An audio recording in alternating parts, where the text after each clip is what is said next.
Hi guys, so this is your Tuesday video on Beyond the Borderline, and it's Tuesday, yay! Hopefully it'll upload. Well, if you're watching, it's uploaded. This is good. So this week's question that we are answering is, what is your most problematic BPD trait or symptom, whatever, and how do you deal with it? How do you cope with it?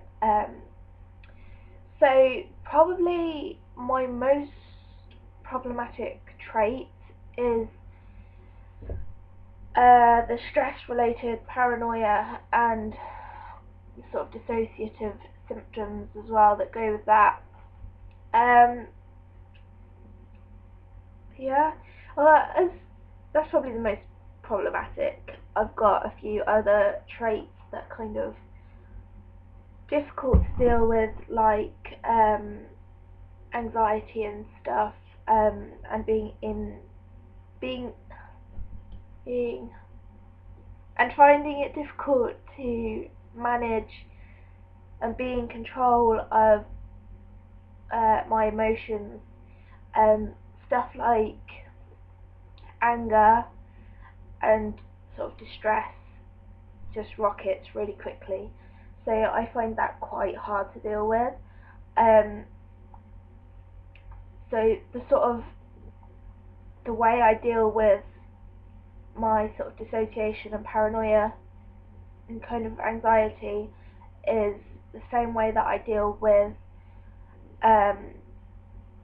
my crazy emotions and all of the way I deal with all of my problems these days, not only like BPD problems, but like everything in my life problems, everything. I use my DBT skills. This is my DBT folder. It's got all of my DBT skills in it. I've covered 3 out of 4 areas of the DBT course, so I've done pretty much everything now. I'm just going to really quickly show you the skills card we have. This is a list of all of the skills. I'm sure you probably can't read them. That's the list. The most effective thing that I actually do regarding all of my problems is have this list, a copy of this list in my kitchen. I keep it above the kettle, and I've also got another one in my kitchen above my washing machine, just as a reminder that there are DBT skills I can use, because you know, sometimes when you get really distressed, you know, you can't think of anything other than what's going in your head, and like the thought to use a DBT skill really doesn't come into your head. So I find like having a visual reminder that there's all these skills, and the fact that they're all listed as well, you don't even have to think about it. You look down the list and you can see what you need to do that will help. Yeah, I've got one copy of this above my kettle because I make hot drinks a lot, and also one above my washing machine because I only ever do like my washing or any cleaning or tidying in my flat when I'm stressed and struggling. So if I'm stressed and struggling, then I'll be doing my washing, and therefore I will be looking above my washing machine where I have this. So yeah, the skills that I use to deal with my most problematic traits are the mindfulness skills, pretty much. I also use the distress tolerance skills quite a lot. Mostly distract and self-soothe, as well as improve the moment, to deal with those sort of problems. Self-soothe I found really difficult to do to begin with, but it's actually really helpful for me now, because just taking 5 or 10 minutes to do something that's actually nice for yourself when you're feeling really horrible about yourself, and chances are you're going to end up wanting to do something that's destructive to yourself.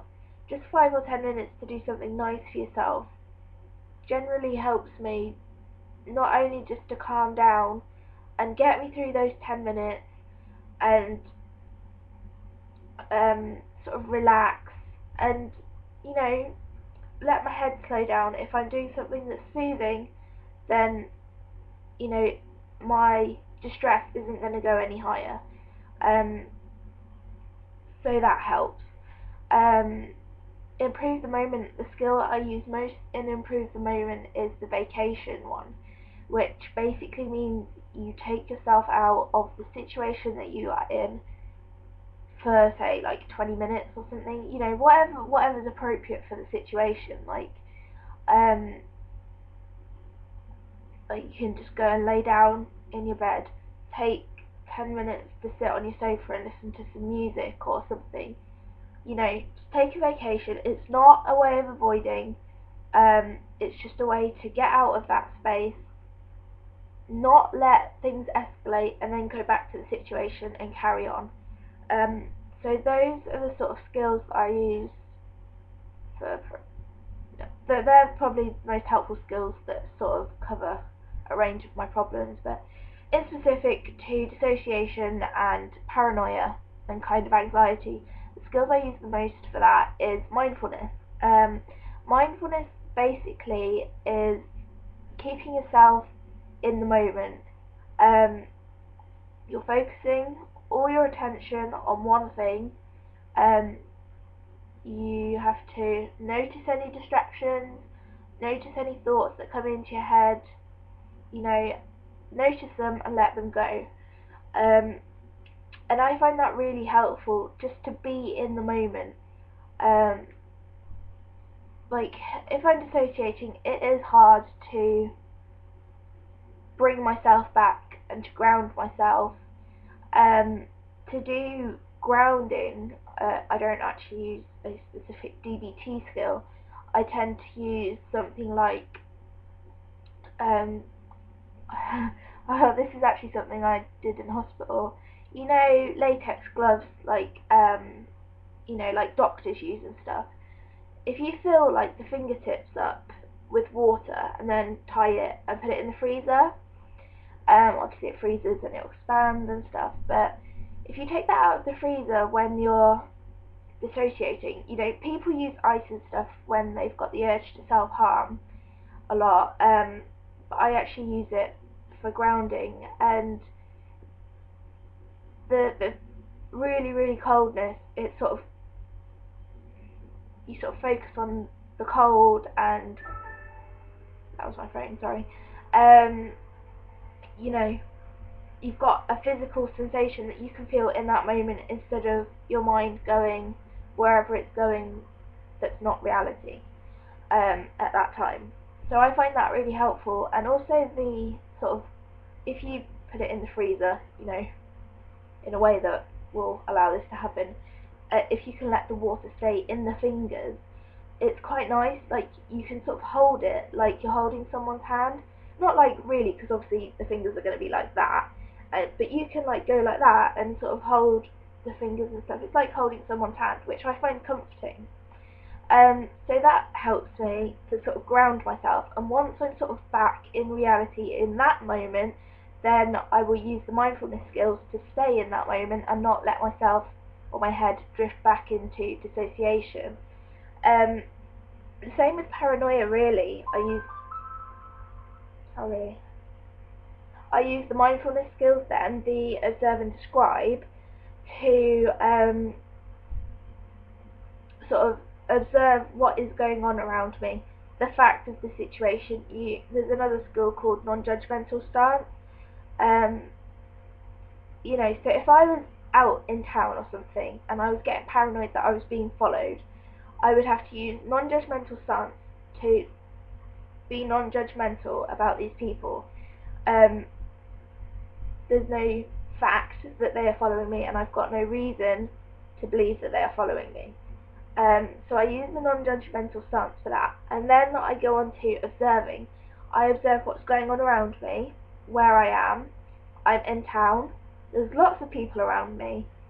There might be dogs, children, babies, men, women, teenagers, the elderly. You know, observe what's going on around me, the people, what the weather's like, any sounds, you know, if there's any dustbin men and the beeping or motorbike sounds, stuff like that, people's voices. Observe what's going on, whilst being non-judgmental and also being aware of any distractions that come into your head and maybe any more judgments. And just stay in that moment and focus on the facts of what's going on around you and describe it to yourself. Describe what's going on. Describe how you feel. You know, staying in the moment and focusing on what is around you and observing it, hopefully will make you realise, well, it helps me anyway, that everything's real. You've got no reason to believe that people are out to get you or whatever, and there's no proof of that. Real proof. Obviously, you'll be making proof in your head if you're anything like me, but there's no like real proof, and you will have observed that. Yeah, so they're the sort of skills I use the most really for my most problematic traits. I hope that's helped anybody that's got the same sort of traits as me. But yeah, if anybody else has any questions that they would like to like us to answer, then you know, put a question in the moderator, or you can private message us if you wanted to not let the world know that it's you that's asking the question. You can be completely anonymous. You can comment on any of our videos, you know, do whatever you want, and we will try and get back to you. Well, we will get back to you. We won't try, we will. So yeah, I hope everything's okay.